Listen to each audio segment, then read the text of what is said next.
Well, good morning to everybody, and I'm happy to say that I'm on my way to Donegal, not in body but in spirit, to meet Pat McGart, who's clad in the red flag of socialism this morning. Good morning, Pat. How are you, Jude? Oh, not so By the way, bad, it's a not lovely so morning. bad. It's quite a Yeah, nice day here, actually. It's a nice autumnal day. Did the yes. storm Agnes, St. Agnes, devastate Donegal? Oh, by the way, we were in Cookstown yesterday, Oh, and yeah. Rosie my dear miss, got talking to some woman, and she said the storm had been really bad there.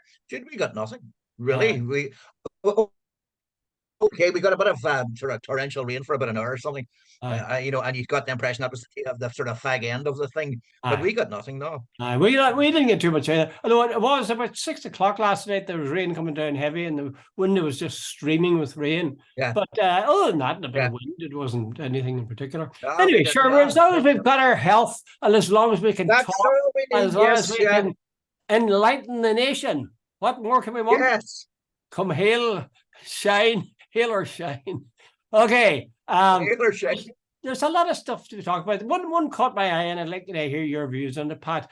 Is this drug room that they set up in Glasgow, somewhere in I think it's Glasgow, not Yeah. Edinburgh, where people who are Ah, taking heroin or whatever they are hooked on to it, and they can, in safety, free from yeah, being charged with a crime. They're allowed to do it, and yeah. there'll be medical authorities there to check on them. What do you think of that? Do you think that makes sort of a bit mad, or? I don't know, Jude. Like, see, I am not an expert on what this drug thing is. No, wait, I have a young son. Well, he's no longer that young. He's about 35. But a couple of months back, we were talking, and he says, "Guy," and he says, cocaine now is far more prevalent than even almost booze. And I says, "What do you mean?" He says, "You can get it anywhere." He says, I know people now. He says, like he doesn't go out that much because he's got three kids, but he says, I know people before they go out. He says, take cocaine. And I says, you've got to be kidding. He says, no. He says, and he says, see the young guys, the ones in the 18 or 20s. He says, they take cocaine. I says, why do they take cocaine? He says, because he says, booze puts on weight on you, but cocaine, you can get the same buzz without and all the rest of it. And these boys are all interested in going out in their t-shirts and with their Uh, muscles bulging and all that sort of stuff. yeah, and And also so you, on. So anyway, you so don't have a that's hangover from cocaine, presumably. you don't have a hangover. So he says, and he says he says, as far as I'm aware, he says from talking to some of the younger people that he knew, that it's pervasive, it's everywhere. Well, here's the thing. Right, They made a and big, let's move on. Yeah, no, I was going go to ahead. say, here's the thing. They made a big deal of this seizure of cocaine worth 150 million or something off the coast of, Yeah, where was it? Donegal, or uh, where was it? Donegal? no, Cork down by the Oh, West, Cork, right. down by Wexford. So, yeah, so worth a lot of money. But clearly, from what you say, a lot of people who are functioning and have jobs and living lives, they include a little snort of cocaine every so often. So does it make sense Yeah, to have this sort of war against cocaine and maybe other drugs when people are taking them anyway? They're losing the war for the last 50 years at least. yeah, Judy, you see, you've now crossed the line of my understanding. There are those who say, and I don't understand quite, that it would be far better off doing going the Dutch or the Danish way, being sort of more liberal. That it's like prohibition in America in the Yeah. 1920s. It's making and all that sort of. Jude, I don't know how that works. Right, by the way, Jude, you mentioned that thing, and I just wrote it down because my ability to remember figures. In Scotland, there's 3.5 times higher death rate than in England for drugs related deaths. Now that's Yeah. very serious. In Glasgow, there are 44 deaths per 100,000 people. In Dundee, it's 43 deaths per 100,000 people. And in Clyde, 38. Dude, that is very, very serious. And Yeah. by the way, here's the other thing. But see, there's always contradictions. They put down a lot of drug taking to high deprivation and deindustrialization and all this sort of poverty and so on. But yet, cocaine used to be the drug of the rich, of the middle class. Mm-hmm. So, like in Ireland, Dude, I know two professional guys. I met them some time back at a function, and they were regular and jesters of cocaine. And by the way, high functioning. By the way, I'm not even, but they drive top of the range cars, and I mean top of Mm-hmm. the Well, that's range. the They're thing. very successful. You're And freezing, incidentally, there's actually you're freezing every so often, Pat, briefly. But anyway, yeah. yeah. Well, I think actually that would suggest we should be making a distinction in the kind of drugs, because these guys are taking cocaine, Yeah. as you say, and yet they've got top line jobs and big cars and so on. So clearly that there are people who can take cocaine and make it part of their lives. Whether that is that they're taking so little of it, or they're taking quite a bit, but they've got constitutions that can absorb it. We talked about marijuana before, and how a lot of people take marijuana. It does seem to me that there are certain drugs up to cocaine that can be handled by people. And it would seem to be a good thing if those were regulated, in the sense that people were sure that when they were getting them, they weren't getting something mixed in with it that might really damage them. Yeah.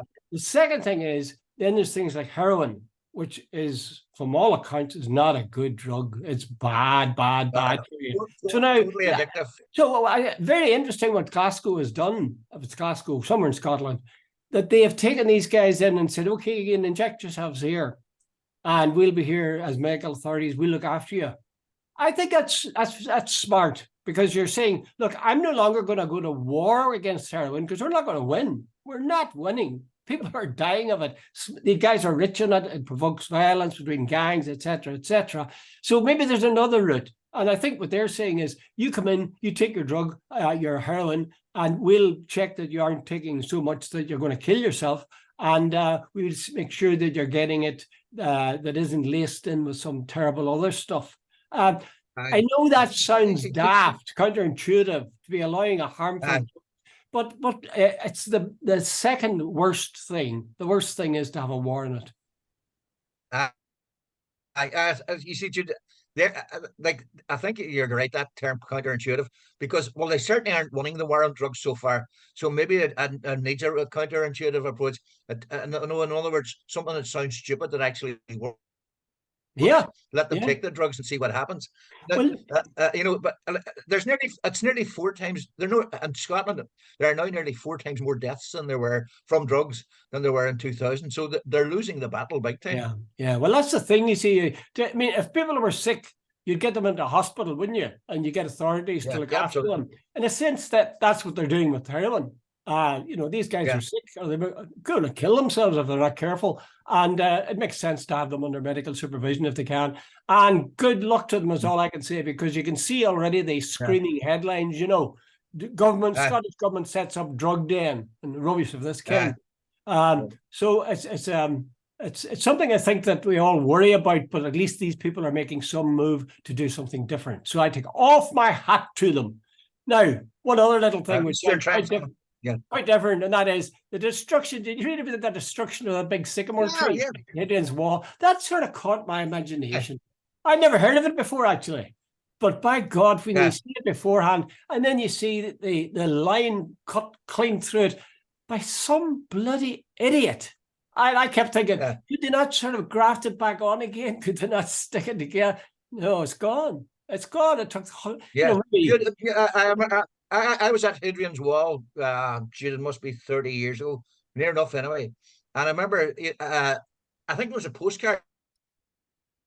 You see that tree stuck? It was in a hollow, and the tree, and a lot of people took photographs of that tree. That sycamore tree. Apparently, we need to be careful, but we're not.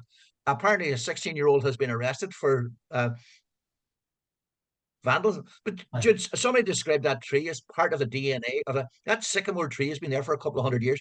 Why anybody, and I mean anybody, by the way, the storm Agnes was blowing hard, and nobody heard it, but they said whoever did it knew what they were doing, because it took a fair degree of skill to knock it down the way they did. It was somebody with a chainsaw. The one was howling and nobody heard them. Some bloody idiot. It's the old saying, like, you don't know what you've got till it's gone. I mean, I don't tend to spend most of my day thinking about trees, but then when I saw that, it seems so brutal. It was almost as if we should tell our 2 viewers to go actually check it out. Check out where that tree was. It was stunningly beautiful. And it was a real central location, because it was in a hollow, and in a valley, and the tree sort of framed the valley. It was beautiful. People used to laugh at the idea of I think it was Jerry Adams who used to talk about hugging trees, and Prince Charles was also Yeah, another tree hugger. And we all, yeah. turned our noses up at him. And I still would to some extent. I'll not go out and really hug a tree, but I can understand it better now. Maybe that I'm older and now we know that the ecology is a whole chain there of being, one Yeah. feeds the other. And when you think about it, a tree it is kind of alive. I mean, it blows in the wind and you can see the leaves rippling and it changes Yeah. color, silver to green. It'll protect you from the wet. It'll protect you from the cold. It'll certainly protect you from the heat.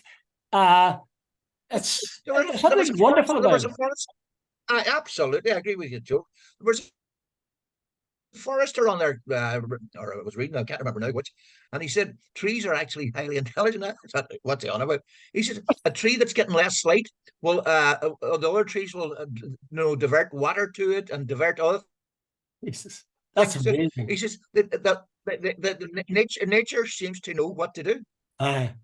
If you stop to think about it, like they don't actually, well, you could say they serve no purpose. You can see the purpose of grass because you can plant tree or plant, anything, crops or whatever. But trees seem an odd thing, and yet they're so bloody fantastic. Yeah, one of the first things that the English did when they came to Ireland was they chopped down nearly all of our trees. You knew that? The one Irish oak was supposed to be the best for boats. It was flexible and all the rest of it. The other thing as well, Jim, I know they're wondering about all the carbon in there. The one thing it sucks up all the carbon, gives us fresh air, are our trees. So trees are not that's right. Animate objects at all. They actually help humanity. And when you look at them, you can always tell that they're half alive. They're not human, but they're waving at you and they're moving and they're bowing their heads and they're putting their heads back. That's just amazing. Anyway, we sound like a pair of old hippies talking that way. So let's go and move on to something sensible. You pick one now, Pat, because I've done two there. There was a thing about a week ago. We should have discussed it on Monday, but I think I forgot all about it. Sir Geoffrey Donaldson come out with an absolute cracker as far as I was concerned. He says Sinn Féin's grip on the PSNI will have to be loosened, that their word should not be superior or whatever to any other party's word. And I was actually read it twice and I thought, see, for real. Dude, and by the way, let's get in context in fairness to Geoffrey. He pointed to the Bobby Story funeral. And he pointed to the arrest of the two constables in the Sean Graham. The arrest made by two constables at the Sean Graham Bookies Memorial. And then they were disciplined. After the shooting there about 25 years ago. And he pointed out that the judge had remarked that the two constables had been disciplined because they arrested those there, and they shouldn't have been. That the judge was of the opinion they were disciplined to keep Sinn Féin on board policing. But here's the thing, by the way, just as a throwaway line, Sinn Féin denies it, that they made any threats. How did the judge know that they had made any threats if they said they didn't? But anyway, let's move on. Sir Geoffrey says the grip of Sinn Féin has to be loosened. But here's the point. Let's going around the house a wee bit here. But the bottom line is about 70% of the PSNI is Protestant from the unionist community anyway. And to myself, this is just gaslighting. This is just distraction. The real issue is here we are, many years on from the Good Friday Agreement, 25 is it, or 20 anyway. And the policing, the PSNI, the RUC was disbanded, the PSNI was re-established, and we've still got this issue of policing. I think it's 67% are still Protestant from the Protestant community. And despite the fact now that the Catholic community is ahead of the unionist community. So, Jude, go on, you tell me, what do you make of all that? He doesn't have a leg to stand on. He is floating this particular kite for an obvious reason, and that is that he's in a bad shape himself. The big question for everybody has for Geoffrey Donaldson is, are you going back into the executive? He's afraid to say he will, because all the big beasts in his party might well overthrow him. And he's afraid to say he won't, because then he'll look like a guy who's just simply being obstructionist. So the best thing to do, as Maggie Thatcher did with the Falklands, is get a distraction of some kind. Here's the distraction for you. The PSNI are dominated by a bunch of Republicans. how awful, how Yeah. terrible. I don't think anybody buys that sort of stuff. I think everybody's aware of the fact that sensitivities involved in the Sean Graham killings, the bookies, the killings in that betting shop. They're aware of the wounds that people have, both literally and metaphorically. And one of the people, the one guy they arrested was a guy who had suffered, still bearing the wounds because he was shot that day, but not fatally. So I think most sensible people, whether they're unionist or nationalist, will know that this is just a distraction. And we shouldn't allow it to bother us, really. It's obvious that Sinn Féin don't have a hold on the PSNI. I think the PSNI needs a serious house cleaning, but let's just focus on the politics now and don't let Jeffrey drag us away to something that's not at the core of what we need at the moment. No. I made the point earlier. Mary Lou McDonald, or not Michelle O'Neill, said they made clear that they were not happy about the arrest. She said they made that very clear. That they said there was something seriously wrong. I'd agree with that. The only people arrested were the people protesting, or people outside standing in memorial to those who had been killed at the Sean Graham bookies. And it's, but you know, where Jeffrey what it falls down brilliantly or magnificently is you watch the July 12th celebrations, and they break those people out break the law right, left, and centre. There are no health and safety. They build bonfires where there's no permission. You know, they break planning laws. They in fact break every environmental law you can think of, burning tires and all the rest of it. They're hate crimes in the sense that they're putting up posters of SDLP and Sinn Féin people regularly and anybody else they don't like. So, and the PSNI do nothing. And having a leak against the side of street churches. Having a leak at the Catholic Church, on street booze, which is totally illegal in most areas. They public drinking. The PSNI do nothing against any of that. Yet they arrest two people standing peacefully, interfering with no one outside memorial to those who were killed. And and then Sir Jeffrey comes with this crap about the grip of Sinn Féin on the PS. Well, I was intrigued by why they picked one man, because there was a lot of people, a fair number of people there. So why did they pick this one man to arrest?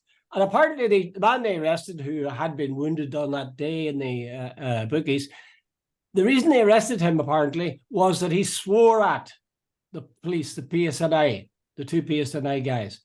Now, the guy would have sworn as well. The question is, does swearing, is that an arrestable offence? And the answer to that is it's not, no, it ain't. No. It once was, it no longer is, except it's going to create some kind of civic unrest. And, the four-letter words that are used all the time, everywhere. I heard them on this week on RTE, for God's sake, on Katie Hannon's show. This notion that he did something bad, I think these poor cops, they're only young fellas. I suppose you could excuse them lack of experience, but if they're being paid to do a job, they should know all the angles of the job. They should know what you can arrest people for and not arrest people for. It just was a really bad job. I wouldn't want to spend too long at it, because you can simply say the PSNI are not in good shape. And let's leave that and then stick to the main topic. Okay, I'll give you a second run too as well, Pat. No, see this morning, in the Republic, there's I think a poll came out yesterday at Irish Times as an Ipsos poll, and Sinn Féin here. Jude, I wrote them down as well, because see, when it comes to figures, I am absolutely useless. No wonder I failed maths and me leaving. Fine Gael are on 18%. Fianna Fáil are on 20%. Here's the thing: Sinn Féin are on 34%. This is in the Republic, of course. The Green Party 3%, Labour 3%. Independents, by the way, are up to 20%. So maybe Sinn Féin could do a deal with Independents. As what is it? If they like finding nice at crossroads, here's exactly, that's the problem. But here's the point, Dr. Collins. 23% of the electorate is undecided. But I suppose I should point it out. If you add up the current coalition of Fianna Fáil and Fine Gael, if you add them up even in the current poll, that would give them 38. They would still be 4% ahead of Sinn Féin And I'll give you an unequivocal guarantee here now that they will go into coalition at the next election if they get it. I have zero doubt about that. Dude, the difference between Fianna Fáil and Fine Gael these days, I think they should just drop it and they should call it a Fine Gael. No, not Fine Gael, Fine Gael, Yeah, because yeah, they're absolutely one on the same party. I yeah. think Leo Varadkar and Micheál Martin get on far better than Micheál Martin gets on with some of his senior colleagues in Fianna Fáil. And I think the Leo Varadkar seems to be more liked by some Fianna Fáil people than his own party. So, Jude, it's a seamless fit now. Well, yeah, on the other hand, think of the fact that same survey showed that most people Yeah. wanted Mary Lou as next Taoiseach. I really don't Yeah. see a rerun of last time out. I don't see. I know you're absolutely right in your numbers that the combination of Fianna Fáil and Fine Gael would still outnumber Sinn Féin, but I don't think that's going to happen somehow. I don't think that Fianna Fáil and Fine Gael are going to go into government with each other again. Not for a while anyway, for the simple reason that things are going in one way going well financially, but they're going really, really bad in terms of health, in terms of just general relations with the public and with the needs of society generally. Would you agree? Would you say those are the Dublin government has been a rip-roaring success? I agree with. I agree with. I agree with. They're now rapidly developing to Ireland, but Jude, I totally disagree. Here, Jude, I'll make you a deal with you.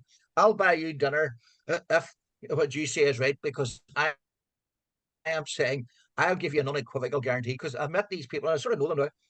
Jude, Fianna Fáil and Fine Gael, their one raison d'etre these days is to keep Sinn Féin out. That's right. Micheál Martin has got an absolute obsession about Sinn Féin. Absolute obsession. If there's two flies crawling up the wall and one falls down, that was Sinn Féin's fault. It's ridiculous. And Leo Varadkar, Leo was a wee bit less, but him and Mary Lou McDonald, you see, I don't know, was it some Dublin Ford type thing, because she comes from a slightly upper class background as well. The two of them just seem to, spark when they get together in the dog. But Judd, the real animus these days is between Fianna Fáil and Fine Gael versus Sinn Féin, and I am absolutely. I'll give you an unequivocal guarantee here now, Judd. If they can manage it, they'll go back into government again. Wait, Judd, one other thing. They're talking about having 65 billion surplus or somewhere, 60 plus billion surplus by what is it, 2026? I think it is. Yeah. That's pretty good. And there's, by the way, despite the fiscal council telling them not to spend money, they're spending quite a lot. And the election, what is it, early 2025, and that's the latest date for it. So they're going to buy a lot of support now. Like I know Fine Gael guys, and they said, okay, we accept that there's a bit of a problem with the health and housing, but look at how well we're doing, and we're throwing money at it, and we're building more houses and all the rest of it. And okay, the poor just have to get used to this, but hey, we don't trust. The Sinn Féin are anti-entrepreneurial, and all these rich guys will pull out and all this. Listen to all this crap, So there you go. That's the argument's going to be used, by the way. That's going to be the strategy come the next election. Well, I think you should make that 2 dinners, because I don't think it's going to happen.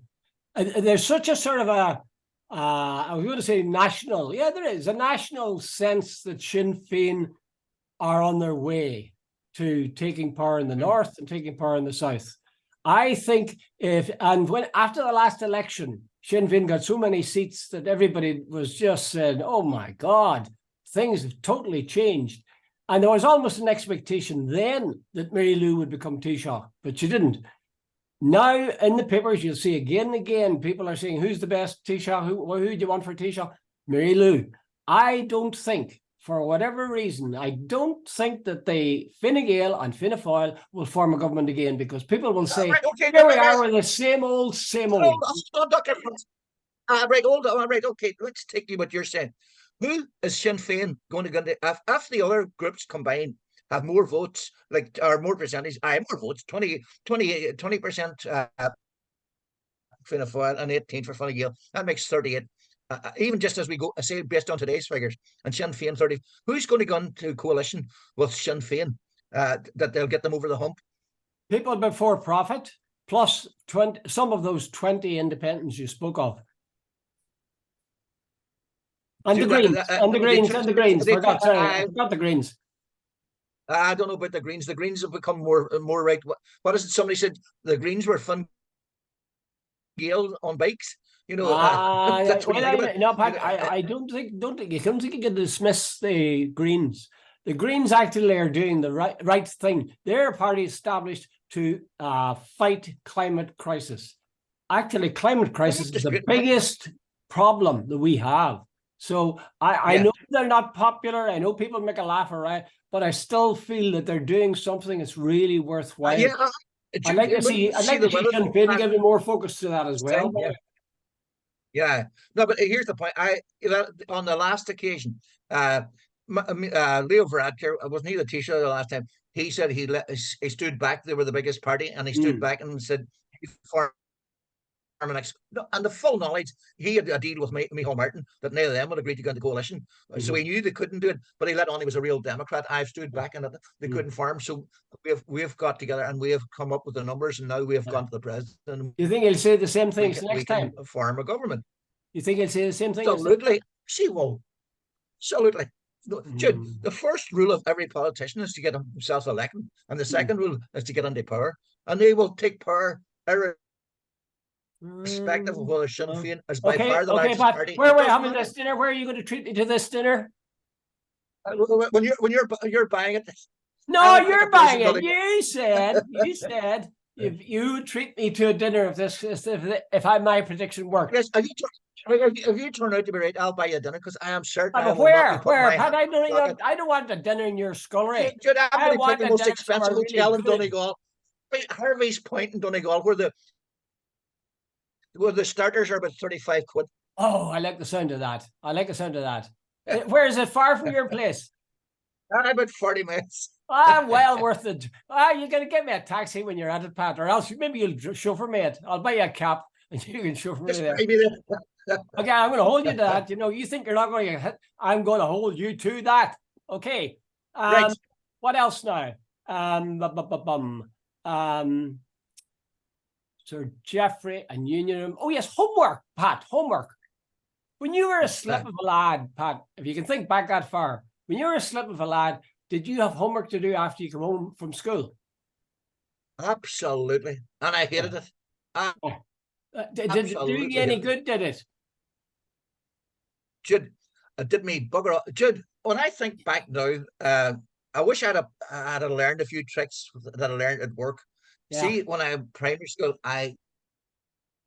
homework was a waste of my time because I paid no attention to it. And no, by the way, I had a very negative view of homework. I hated school. I hated the whole thing of it. And the fact, you know when you're a child, what primary school in the south, you basically went to secondary school when you're about 12. And, I had a very negative experience because you spent maybe up to 3 o'clock or whatever it was at school. And then you come back and then about 5 or 6 o'clock, you had to go and spend maybe an hour and a half, 2 hours doing homework.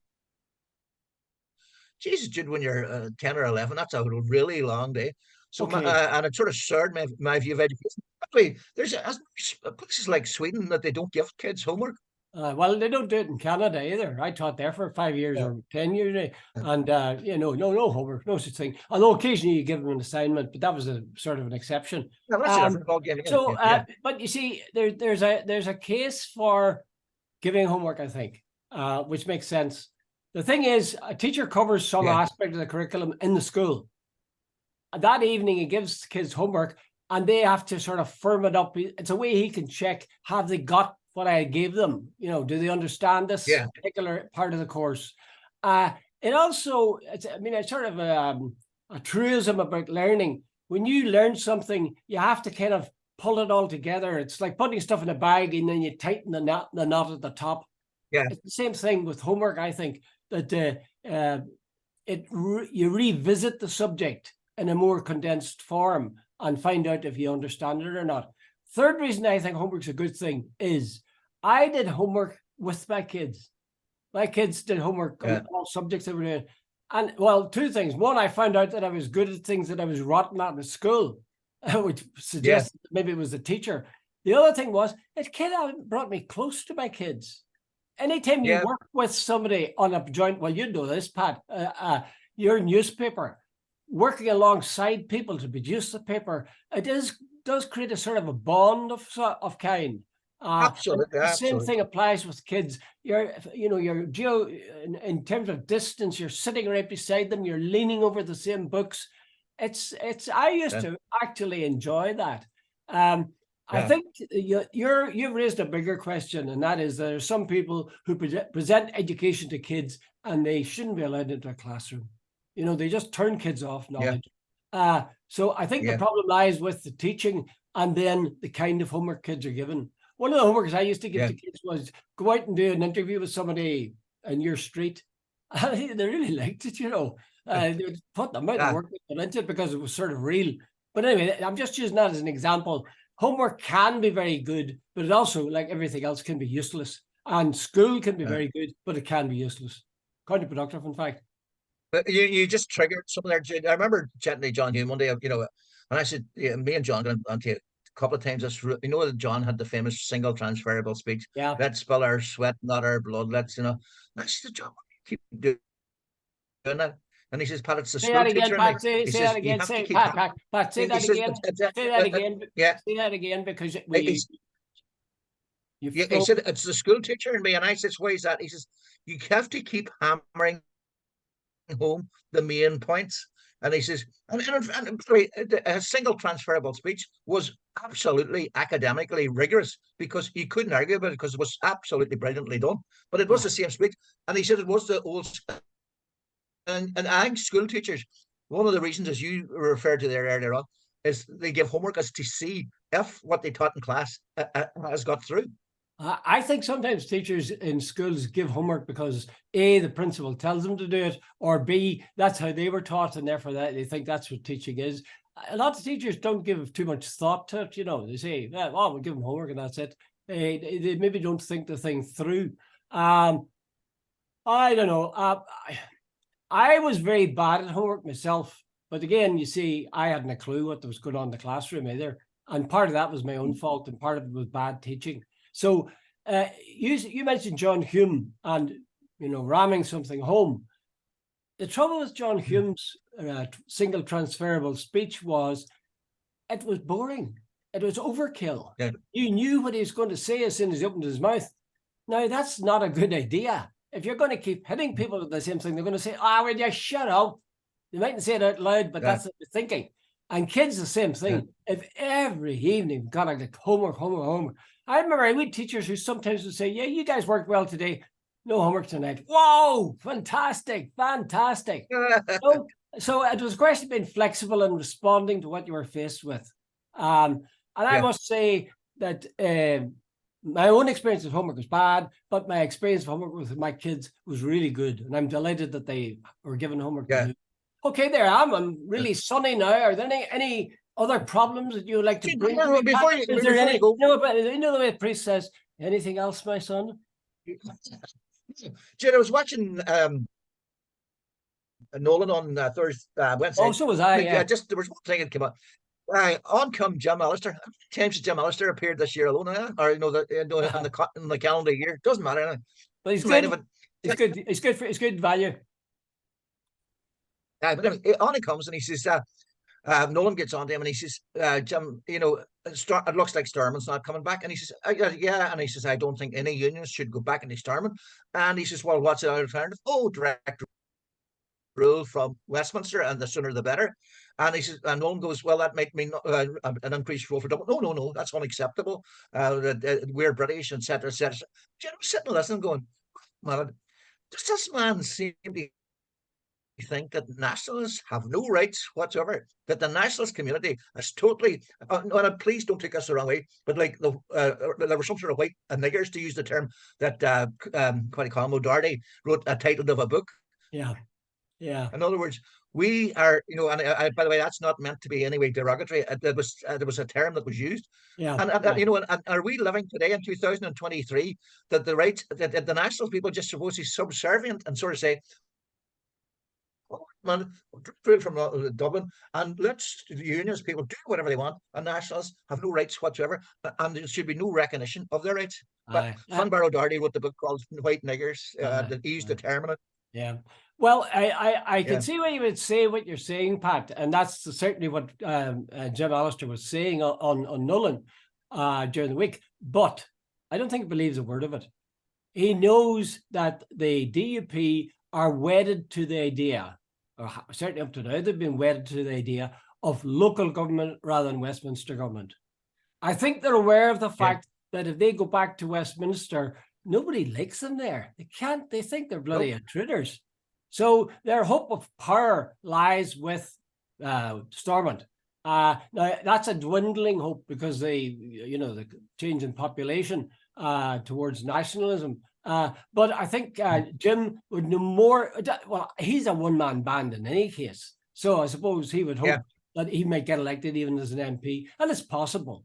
But I don't think actually that he wants to reduce the nationalist population back to where they were 40 years ago, because he knows he can't. He knows he can't.